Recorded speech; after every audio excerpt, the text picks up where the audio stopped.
Es izstāstīšu 4 iemeslus, kāpēc tev būtu jāsāk likt konstruktorus. 3. Es izstāstīšu tev 3 iemeslus, kāpēc tev būtu jāsāk likt konstruktorus. Saki nē stresam. Konstruktoru likšanu var pielīdzināt meditācijai. Problēmas tāda tur. Galva nomierināt. Tu iedzinies instrukcijā un tu esi tur pilnībā iekšā.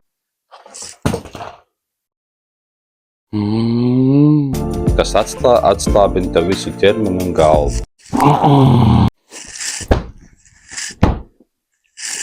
Otrkārt, kolekcija. Liekot konstruktoru, tev ar laiku veidojas kolekcija, kuru tu vari uzliekt plauktā, parādīt citiem un pašam izbaudīt. Tā. Brīvs stūris. Un 3. investīcija. Pašlaik konstruktoru cena aug, un tā var būt laba investīcija. Kā arī tu naudu var iztērēt kaut kam vispār nevajadzīgam. Dzirdi? Šodien vairs uz veikalu nebrauksim. Ja kas, padzersim ūdeni vairāk. Ok? Nu ko, motivēju?